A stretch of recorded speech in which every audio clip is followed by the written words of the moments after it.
ఎంతమంది సంతోషంగా ఉన్నారు? ఇంకా చేతులు కొన్ని లేవట్లేదు అంటే ఫోకస్ ఉంది, కనిపించలేదు అంటారా? దేవుడి నామానికి మహిమ కలిగిన గాక. రైట్, మంచిది. కొన్ని మాటలు మీ ముందు ఉంచడానికి నేను ప్రయత్నిస్తున్నాను. రాజుల మొదటి గ్రంథం 19వ అధ్యాయం 1వ వచనాన్ని 2వ వచనాన్ని నేను చదువుతూ ఉన్నా. రాజుల మొదటి గ్రంథము 19వ అధ్యాయము 1, 2 వచనాలు చదువుతూ ఉన్నా. ఏలియా చేసినదంతయు, అతడు ఖడ్గము చేత ప్రవక్తలందరినీ చంపిన సంగతియు ఆహాబు యెజెబెలునకు తెలియచెప్పగా, యెజెబెలు ఒక దూత చేత ఏలియాకు ఈ వర్తమానం పంపెను. రేపు ఈ వేళకు నేను నీ ప్రాణము వారిలో ఒకని వలె చేయని యెడల దేవుడు నాకు గొప్ప అపాయము కలుగును చేయునుగాక. కాబట్టి అతడు ఈ సమాచారం తెలుసుకుని లేచి తన ప్రాణమును కాపాడుకున్నట్టుకు పోయి యూదా సంబంధమైన బేర్షెబకు పోయి అచ్చట ఉండమని తన దాసునితో చెప్పి, తాను ఒక దిన ప్రయాణం అరణ్యంలోనికి పోయి ఒక బదిరి వృక్షం కింద కూర్చుండి మరణాపేక్ష కలిగిన వాడై, యెహోవా, నా పితరుల కంటే నేను ఎక్కువ వాడను కాను, ఇంత మట్టుకు చాలును, నా ప్రాణము తీసుకొనమని ప్రార్థన చేశాను. చదవబడిన లేఖన భాగంలో ఏలియాను గురించి కొన్ని మాటలు మనకు కనిపిస్తాయి. వినండి, ఒక 10 నిమిషాలు 15 నిమిషాలు క్లుప్తంగా. ఏలియా గడిచిన వర్తమానంలో ఏలియాను మనం ఏం చూసామండి?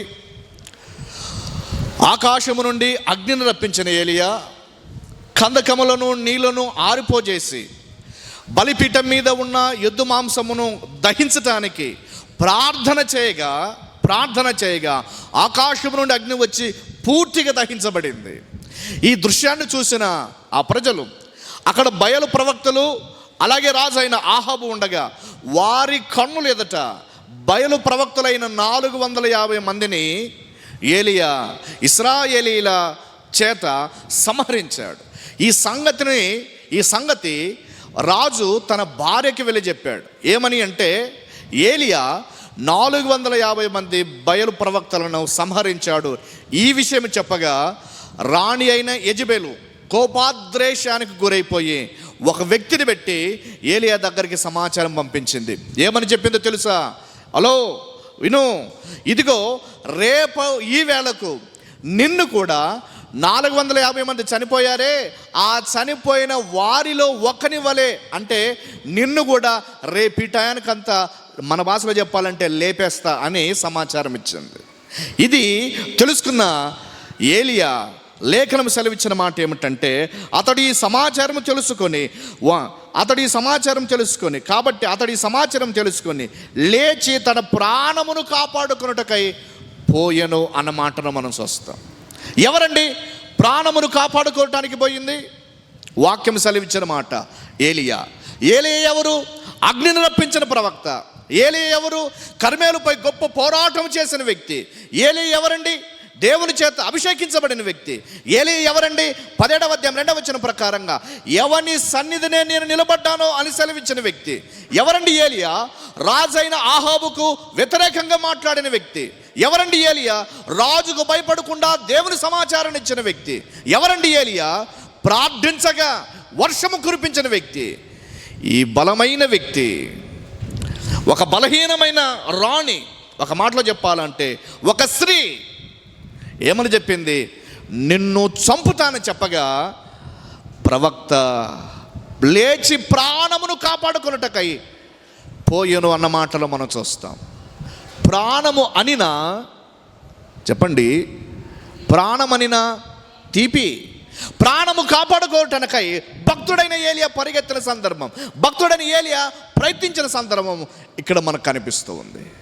వినండి, భక్తి జీవితంలో పోరాటం వస్తూ ఉన్నప్పుడు, భక్తి జీవితంలో శ్రమ వస్తూ ఉన్నప్పుడు, భక్తి జీవితంలో ఇబ్బంది వస్తూ ఉన్నప్పుడు ఎంతటి భక్తుడైనా కొన్ని సందర్భాలలో ఖచ్చితంగా వెనుకడుగేస్తాడేమో అనిపిస్తూ ఉంది.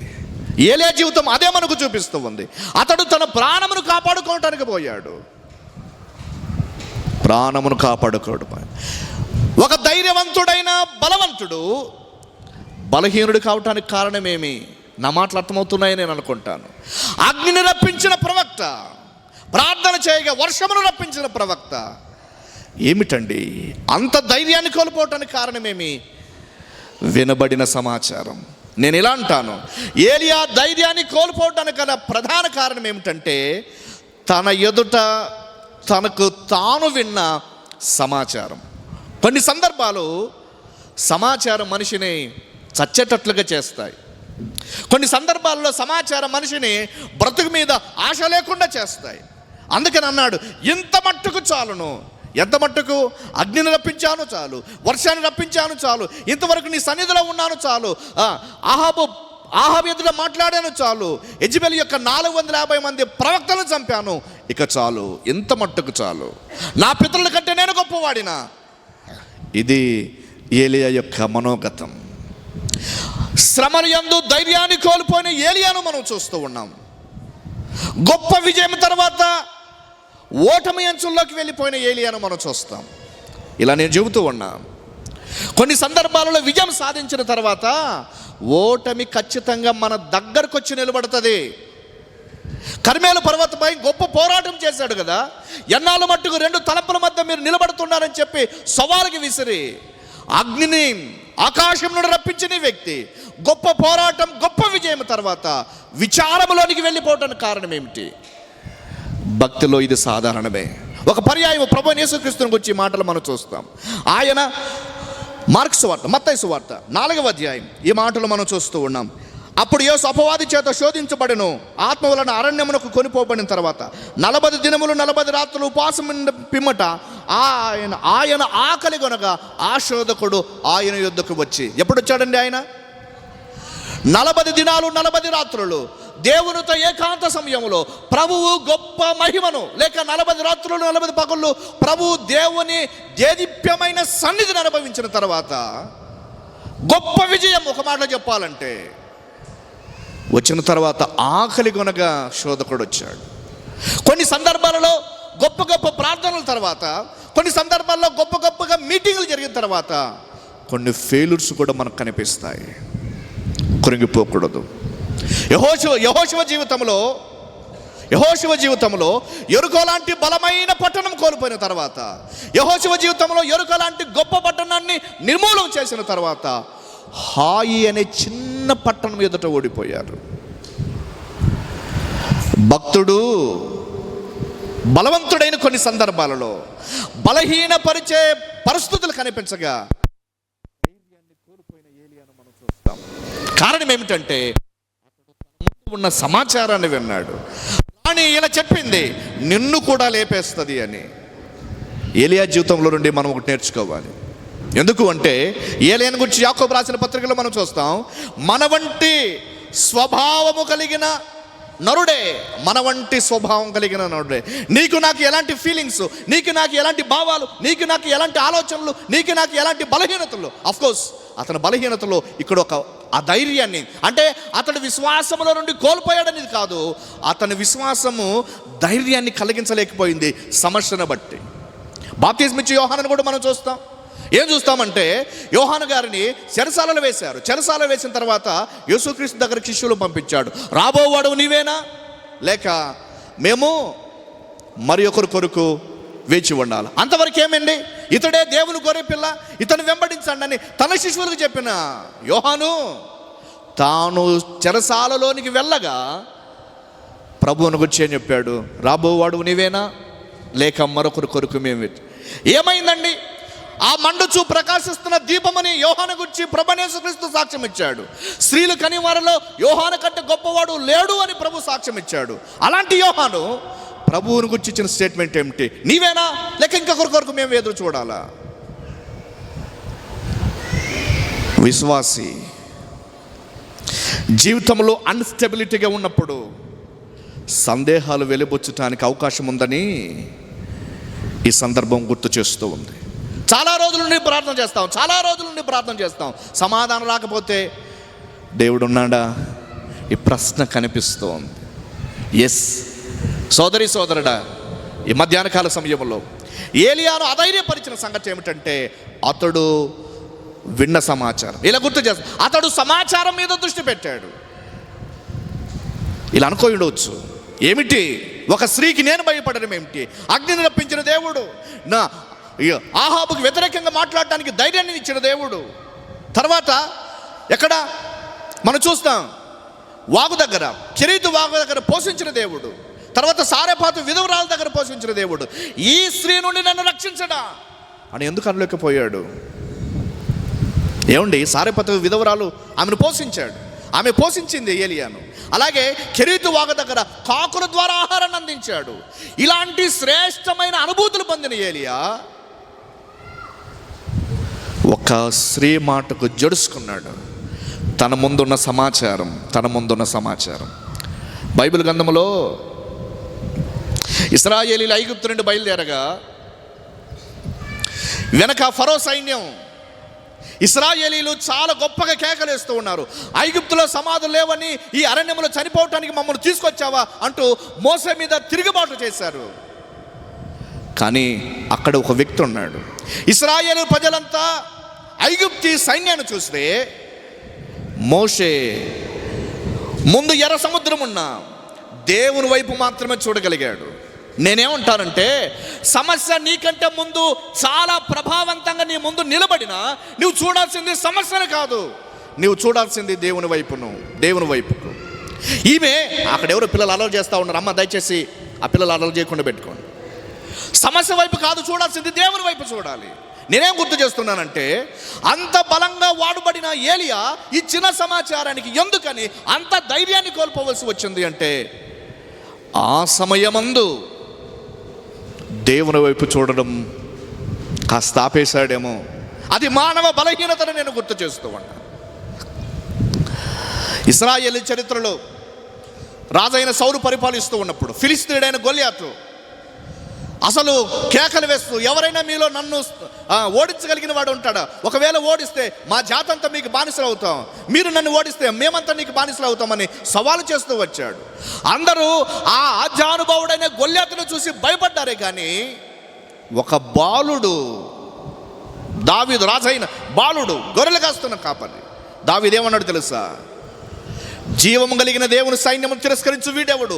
ఎలుగుబంటి నీ సింహము నోటి నుండి తప్పించిన దేవుడు ఈ ఫిలిప్తీని, సున్నతి లేని ఫిలిప్తీని చేతుల నుండి కూడా నన్ను తప్పించడానికి సమర్థుడు అని నమ్మాడు. నేనేమంటానంటే, మిగిలిన ఇశ్రాయేలీలంతా గొల్యాతును చూసి భయపడ్డారు, దావీదు దేవుని చూసి ధైర్యాన్ని పొందాడు. హలో సోదరుడా, సోదరి వింటూ ఉన్నావా? సమస్యను చూసి కృంగిపోతే నువ్వు చేతగాని వాడవవుతావు, సమస్యను చూసి కృంగిపోతే చేతగాని వాడవైపోతావు. అందుకని నేనేమంటానంటే, సమస్య నీకంటే జటిలంగా నీ ముందు కనిపించిన విశ్వాసముతో దేవుని వైపు చూడు. అగ్నిని రప్పించిన దేవుడు, కాకోలము చేత పోషించిన దేవుడు, వర్షాన్ని రప్పించిన దేవుడు, సారెపాతు విధవరాల చేత పోషింపబడటానికి అవకాశం ఇచ్చిన దేవుడు యెజెబెలు చేతిలో నుండి రక్షించలేడా? ధైర్యాన్ని కోల్పోవటానికి కారణమేమి? అతడు ఆ సమాచారం విన్నాడు. సోదరుడా, ఈ మధ్యాహ్న కాల సమయంలో ధైర్యవంతుడైన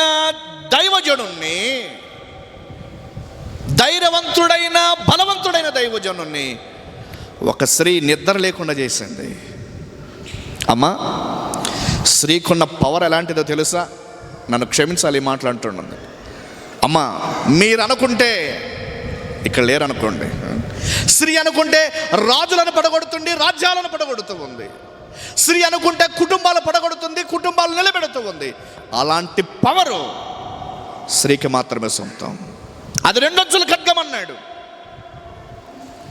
అందుకనే రాజైన సొలొమోను యొక్క తల్లి రాజులను పడగొట్టే, రాజులను నశింపజేయే స్త్రీలతో సహవాసం చేయొద్దు అన్నాడు.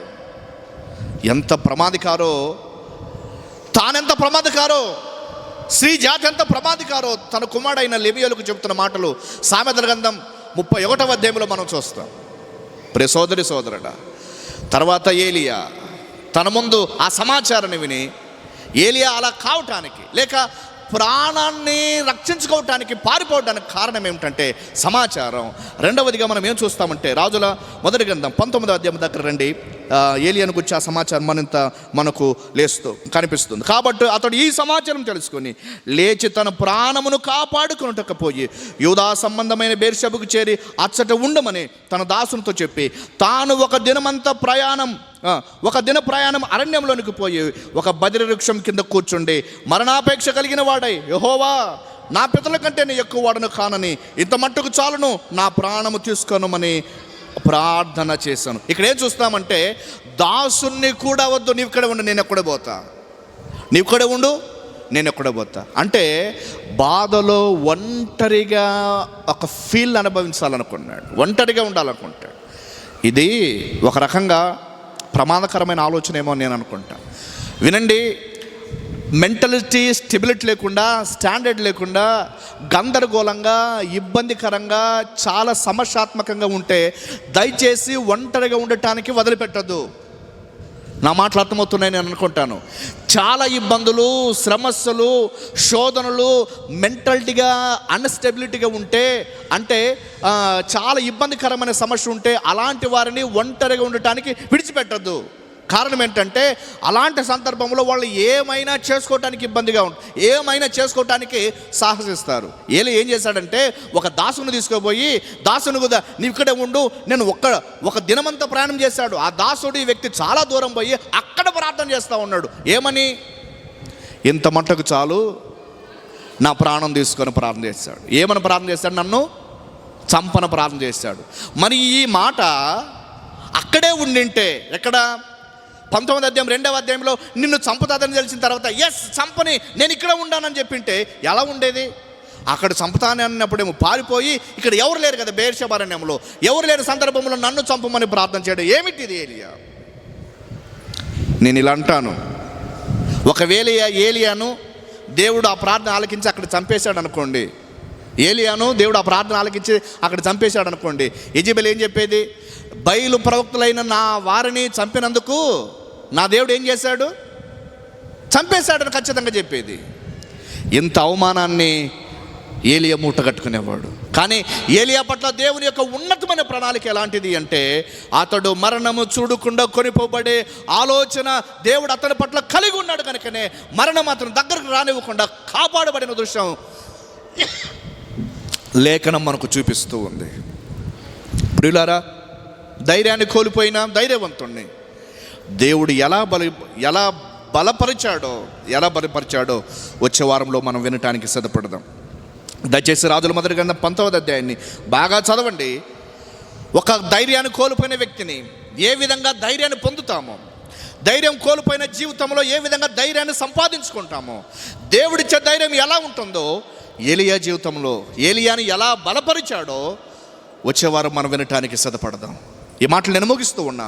ఒక బలవంతుడు ధైర్యాన్ని కోల్పోయి ప్రాణభయము చేత, ఒక మాట చెప్పాలంటే ప్రాణాన్ని చేతులు పట్టుకొని పారిపోయినట్టుగా ఏలియా మనకు కనిపిస్తాడు. సహజమే, బలహీనత రావడం సహజమే. శ్రమ దినమున కృంగిపోకుండా ధైర్యంగా ప్రభు కొరకు నిలబడదాం. సోదరి సోదరుడా, జీవిత సమస్యలు ఓటమి నీకు అనిపిస్తూ ఉందా? కుటుంబ సమస్యలు ఇబ్బంది అనిపిస్తూ ఉందా? ఇక నేను ఏగలేను, నేను నిలవలేను, నా వల్ల కాదు, చనిపోయింటే బాగుండేది, చావే శరణం అనుకుంటూ ఉన్నావా? ఒకసారి ఆగి ఆలోచించు. అది కాదు, నీ పట్ల దేవునికి ఒక ప్రణాళిక ఉంది. నన్ను చంపు అని ప్రార్థన చేశాడు, కానీ దేవుడు ఏలియాను బ్రతికించాలని ఆలోచన కలిగి ఉన్నాడు. కొన్ని సందర్భాల్లో మనం అనుకుంటాం, అయ్యా ఇక అయిపోయింది, అంతా అయిపోయింది, ఏమీ లేదు. ఏమి లేనప్పుడే దేవుడు ప్రారంభించడానికి ఇష్టపడతాడు. నమ్ము, దేవుని మీద విశ్వాసం ఉంచు, పూర్తిగా దేవుని మీద ఆధారపడు. దేవుడు చేసే పని కొరకు, దేవుడు చేసే నిర్ణయం కొరకు, దేవునికి ప్రణాళిక కొరకు ఎదురు చూస్తూ ఉండు. గొప్ప ఆశీర్వాదాన్ని పొందుతావు. బలహీన పరిస్థితుల్లో, చేతగానే పరిస్థితుల్లో బలపరుచువాడు నేను విశ్వసించిన దేవుడు. కృంగిన చేతులను, కృంగిన మోకాలను బలపరచగలిగిన వాడు, ధైర్యం కోల్పోయిన వ్యక్తులకు ధైర్యాన్ని అనుగ్రహించేవాడు, బలహీనులకు శక్తిని అనుగ్రహించేవాడు, బలాభివృద్ధి కలుగజేయవాడు నేను విశ్వసించిన యేసుక్రీస్తు వారు. కాబట్టి ఆయన వైపు ఆ ఏలియా విన్న సమాచారం కాకుండా దేవుని వైపు కనుక అక్కడే చూసుంటే బెయేర్షెబా అరణ్యం వరకు ఒంటరిగా వెళ్ళేవాడు కాదు. జీవితంలో కొన్ని ప్రయాణాలు ఒంటరిగా నడిపిస్తే పాఠాలు మనకు నేర్పుతాయి. ఒంటరి ప్రయాణాలు పాఠాలు నేర్పుతాయి. ఆ పాఠాల ద్వారా ఆత్మీయ ప్రగతిని సంపాదించుకుంటాం. ఏలియా జీవితంలో ఎలా బలపరచబడ్డాడో ఒక బలవంతుడు మరలా దేవుని చేత ఎలా బలపరచబడ్డాడో రాబోతున్న దినాల్లో వినటానికి సిద్ధపడదాం. ప్రియ సోదరి సోదరుడా, మర్చిపోవద్దు, దేవుడు ప్రణాళిక నీకుంది. దేవుని ప్రణాళిక నీకుంది. ఏ వ్యక్తి పట్ల దేవుడు వృధాగా జోక్యం చేసుకోడు. ఏ వ్యక్తి పట్ల దేవుడు వృధాగా ఉదాసీనతగా ఉండడు. ఒక ప్రణాళిక ఖచ్చితంగా కలిగి ఉంటాడు. ఆ సంగతి ఎప్పుడు కూడా మర్చిపోవద్దు. కాబట్టి ధైర్యపరచబడదాం. దేవుని వాక్యం ధైర్యాన్ని కలిగించేది. దేవుడు ధైర్యపరుస్తాడు. ఆ దేవుని మీద ఆధారపడి నమ్మకంగా బ్రతకడానికి సిద్ధపడదాం. అట్టి గొప్ప ధన్యత, గొప్ప భాగ్యం వాక్యమైన ప్రతి వారికి దేవుడు మెండుగా దండిగా తన కృపనిచ్చి మహిమ పొందును గాక. ఆమేన్. హాలిడేస్లో ఇది దసరా హాలిడేస్లో ఒక 2 days బిబ్లికల్ జియోగ్రఫీ అంటే బైబిల్ భౌగోళిక శాస్త్రం కొత్త నిబంధన, దాని గురించి ఒక 2 రోజులు నేను చెప్పడానికి సిద్ధపడుతూ ఉన్నా. 10th క్లాస్ తర్వాత 10th క్లాస్ పైనుండి వచ్చిన స్టూడెంట్స్ కానీ పెద్దలు కానీ ఎవరైనా వస్తే దాని కొరకు ప్రార్థన చేయండి. హాలిడేస్లో ఒక 2 రోజులు బైబిల్ కొత్త నిబంధన కాలపు భూభాగాలన్నీ కూడా వివరించడానికి నేను ప్రిపేర్ అవుతూ ఉన్నాను. హాలిడేస్లో ఇక దాదాపు 2 నెలల టైం ఉంది. మేబీ అక్టోబర్ సెప్టెంబర్లో హాలిడేస్ వస్తాయి. హాలిడేస్ వచ్చినప్పుడు ఒక 2 days చదువుకున్న స్టూడెంట్స్ అందరం కూడా ఒక ప్రత్యేకంగా 2 days క్లాసెస్ మేము ఇస్తాం. బైబిల్ మీద నేర్చుకోవాలని ఆశ కలిగిన వాళ్ళు మీ అందరూ కూడా రావాల్సిందిగా నేను ప్రభువును బట్టి మనం చేస్తూ ఉన్నాం. దసరా హాలిడేస్లో అంటే జస్ట్ అడ్వాన్స్గా మీకు ఒక ఇన్ఫర్మేషన్ ఇస్తాను. దాన్ని మీ మైండ్లో ఉంచుకొని ప్రార్థించాల్సిందిగా నేను ప్రభువును బట్టి మనం చేస్తూ ఉన్నాం. అందులో లేచిబడదామా? లేచి చివరిగా ప్రార్థన చేసుకొని సందేశాన్ని సమావేశాన్ని ముగించుకొని సెలవు తీసుకొని వెళ్ళిపోవటానికి సిద్ధపడదాం. అందరూ కూడా లేచిబడదాం. లేచి చివరిసారిగా ప్రార్థన చేద్దాం. ప్రార్థన చేసి సందేశాన్ని సమావేశాన్ని ముగించుకొని సెలవు తీసుకుందాం. అందించబడిన మాటలు మన జీవితంలో క్లుప్తంగా దైవజనుల ద్వారా మనతో మాట్లాడాడు, సేవకుల ద్వారా మనతో మాట్లాడాడు, సోదరి ద్వారా మనతో మాట్లాడాడు. మరి నీ ఆలోచన ఏంటో, ప్రభుతో నీ వ్యక్తిగత అనుభవం ఏంటో గుర్తు చేసుకోమని నేను ప్రభువును బట్టి మనం చేస్తాం. ప్రార్థన చేద్దాం. ప్రేమ కలిగిన తండ్రి, మీకు స్తోత్రాలు. మీరు అందించిన కొన్ని మాటల కొరకై మిమ్మల్ని స్తుతిస్తూ ఉన్నాం. ఏలియా జీవితంలో నుండి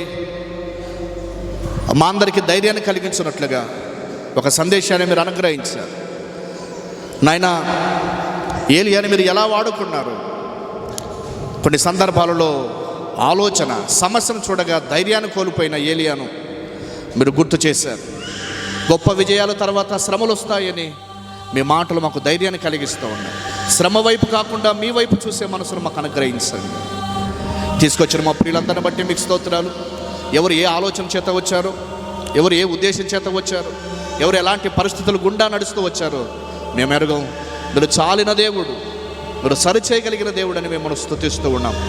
ధైర్యపరచండి, బలాన్ని అనుగ్రహించమని ప్రార్థన చేస్తున్నాం. నీ శక్తి చేత నింపుమని ప్రార్థన చేస్తూ ఉన్నాం. విస్తారమైన ఈ సమూహాన్ని బట్టి మీకు స్తోత్రాలు. మీ వాక్యము చేత నిలబడటానికి సహాయం చేయండి నాయన. మనుషులుగా మేము ఎవరిని బలపరచలేము, ఎవరిని ఆదరించలేము. బయలు వెళ్ళిన మీ మాటలే మీ మనుషులను ఆదరిస్తాయి. మీ వాక్యానికి ఆ శక్తి ఉంది. ప్రభావవంతమైన మీ మాటలు బయలు వెళ్ళగా విన్న ప్రజలు ధైర్యాన్ని, బలాన్ని, ఆరోగ్యాన్ని, క్షేమాన్ని, నెమ్మదిని, సమాధానాన్ని పొంది బలహీనపరచబడిన ప్రతి సందర్భంలో మీ వైపుకు చూడటానికి సహాయం చేయండి. భక్తుల జీవితంలో సమస్యలు రాగా వారు బలహీనపడగా మీ వైపు చూస్తే ప్రేమ కలిగిన మీరు బలపరిచారని మేము విన్నాం. ధైర్యం మా జీవితాలలో బలహీనతల వైపు కాకుండా బలపరచగలిగే మీ వైపు చూడటానికి మా అందరికీ సహాయం చేయండి.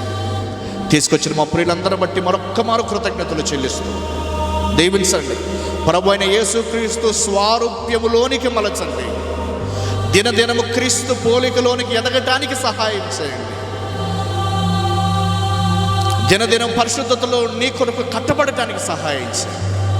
ఇదిగోనైనా ఈ పరిచయం ముగించుకుని వెళ్తుండగా ప్రయాణమంతటిలో కావలసిన నడిపింపును, భద్రతను అందించండి. మరలా మేము కలుసుకునేంతవరకు మీ కృప, మీ కాపుదల, మీ క్షేమము, భద్రత మాకు తోడుగా ఉంచి మమ్మల్ని దీవించండి. దైవజనులు అలాగే పరిచర్యలో పాల్గొందిన ప్రత్యక్షంగా పరోక్షంగా సహాయం చేసి ప్రతి ఒక్కరిని బట్టి మేము స్తుతిస్తాం. వాక్యం విన్న ప్రతి వారు మీ ప్రియకుమారుడు మా రక్షకుడైన యేసుక్రీస్తు మహిమ కలిగిన రాకడగా సిద్ధపడి ఉన్నట్లుగా కృప చూపించి నడిపించమని ప్రాణప్రియుడు రక్షకుడైన యేసుక్రీస్తు ఘననామములో ప్రార్థించి అడుగుచూ ఉన్నాం పరమ తండ్రి. ఆమేన్. మన పరమ తండ్రి దేవుని ప్రేమ, మన రక్షకుడైన యేసుక్రీస్తు కృప, పరిశుద్ధాత్మ సన్నిధి సహవాసం ఈ చోట చేరిన మనందరికీ ఇప్పుడు ఎల్లప్పుడూ సదాకాలం తోడై నడిపించి కాపాడును గాక. ఆమేన్. ఆమేన్. అందరికీ